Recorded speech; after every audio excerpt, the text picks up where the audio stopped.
get a good translation. Get like a modern translation. I mean, you can read the King James version, and it's all the these and thous, and it's, it says the same stuff, but it's slightly archaic. You get a modern translation in our vernacular, and it's easy reading, and it begs the question, oh my gosh, like 100 years ago, this wouldn't have made any sense, and now I'm looking at these exact nations lining up, and here's Israel back in the homeland, fulfilling that prophecy.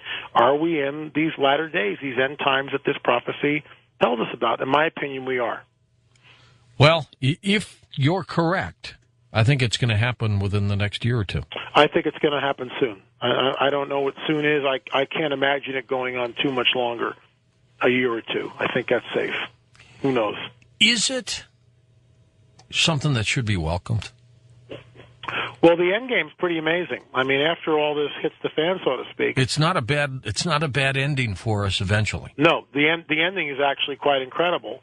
And again, I'm not talking about a religious system. I'm talking about when this incarnation happened 2,000 years ago, and this is what people need to understand. And if the mythos is true, if the stories are true, this is pretty cool stuff.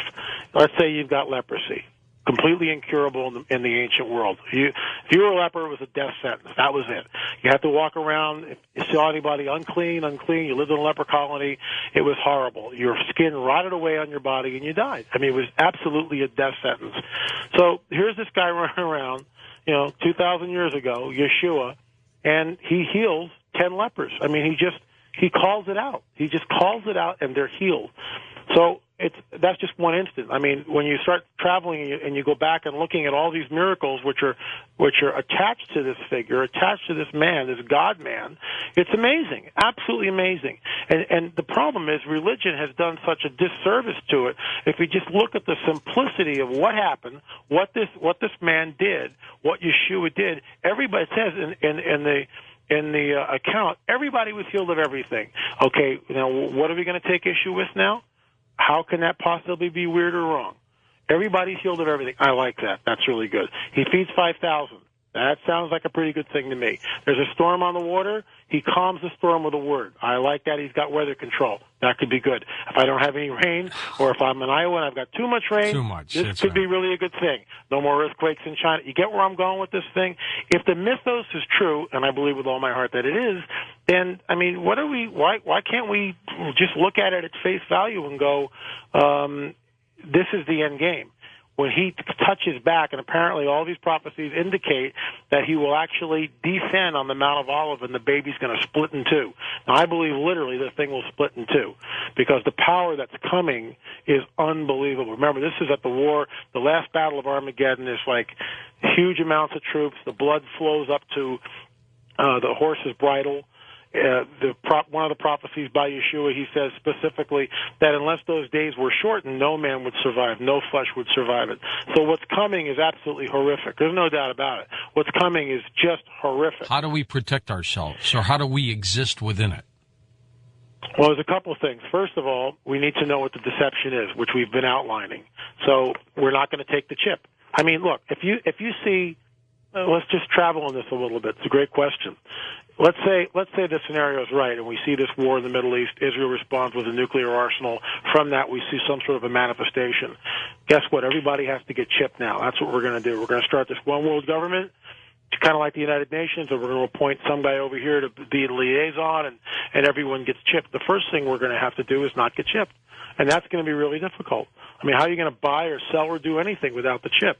And, people say, well, we won't be here. We'll somehow get beamed out. What if we're not? What if we have to deal with this stuff?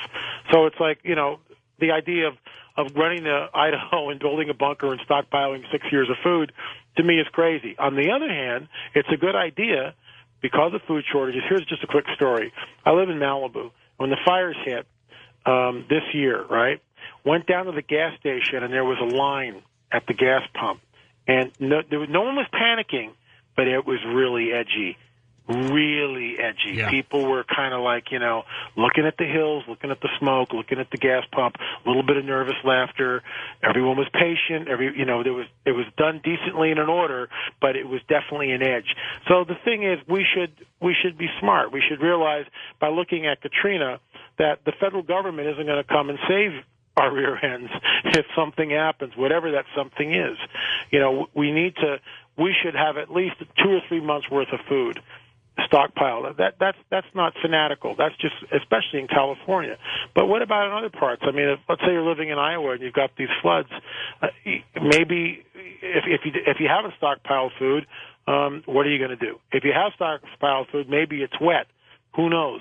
But I mean, just some of these things. This is just practical survival tips, like 101. The other thing would be is find people that you're close to. The whole idea of you talking about, just give me my TV set, let me sit here and lock the doors and don't bother me type of attitude. Yeah. We need to reach out, find people that we have camaraderie with, people that we feel close to, whether it's family, whether it's friends, and it's not like you're creating a tribe or a gang or a cult, but it's just like, hey, if something happens, let's kind of pool our resources. You talk about it. Because let's say something does happen, like a Katrina in Los Angeles, God forbid. Let's say we get an earthquake of 8.5. Well, we will eventually. Well, you know that. That's what they're saying. We're not making this stuff up, George. You know it's true. I mean, why would they keep talking about the last earthquake that we had? I was in it. The whole house shook. And, I mean, everything kind of stopped in L.A. I mean, I think you were here during that time. We're way overdue. Yeah, everything stopped. And the people who were prepared, it's just, you need some food. You need a group of people that you can go to. Everybody's going to kind of pool together, and that's a good thing. On the other hand, how are you going to stop something like the mark of the beast? If everyone's running after this thing and getting it, you will be looked at like an absolute weirdo, like a nutcase. If you don't get it, yeah, you will be. And how many people will be aware of the reason behind it? Well, with shows like yours, hopefully the word is out. I'm not making this stuff up. The prophecies are thousands of years old, and they're very, very specific. It tells that no man will be able to buy, sell, or trade without this mark. So we know it's coming, and we see with Digital Angel that the technology is here to implement that. Right now, it's not the mark of the beast because it's not being used that way, right? But eventually it will be, and it certainly, Digital Angel fits the bill to make that happen. All right, stay with us. We're going to talk about the Shroud of Turin when we come back with L.A.Marzulli. If you need to email me, that's George at coasttocoastam.com. Lynn's website, spiraloflife.com, is linked up at coasttocoastam.com. Okay, we're going to open up the phone lines next hour with L.A.Marzulli, but when we come back, we'll get an update on the research concerning the Shroud of Turin for you right here on Coast to Coast AM. Okay, Lynn, let's review again the Great Deception before we move on to the Shroud of Turin. The next hour, we'll take phone calls with everybody. Okay, great. Well, basically, to wrap it up, I believe that this coming Great Deception is from the bad guys. In other words, I believe it's a Luciferian deception. I believe that it'll coincide with what we hear about in many of the ancient scriptures, specifically the book of Revelation, where it talks about this one world religious system, one world government. People will flock to this thing. They'll believe it. In much the same way the Indiana Jones character, when he sees that UFO lift off, he's dazzled, he's overwhelmed. Where did it go? Outer space? No, Indiana, it's interdimensional. And when people begin to see this kind of manifestation of this amazing craft, 3-mile craft, all bets are off. Your worldview is going to be rocked. It's going to be changed. Unless you realize that, in my opinion, that what you're looking at is part of this deception.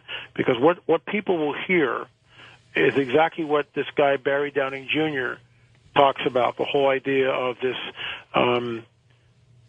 Luciferian endgame. In other words, that somehow E.T., the extraterrestrial, is responsible for all the religions of the world, all the religions, all the miracles, all the supernatural events. If they genetically manipulated us, they'll show us who God really is. There's one piece of scripture which we didn't really get into tonight. It's thousands of years old, and it talks about that when this happens, all signs and lying wonders will take place. So just travel in that in your imagination. All signs and lying wonders will happen. And in the words of Yeshua, that even the elect would be deceived if that were possible. So what's coming on the planet is gonna fool most people. The elect would be deceived if that were possible.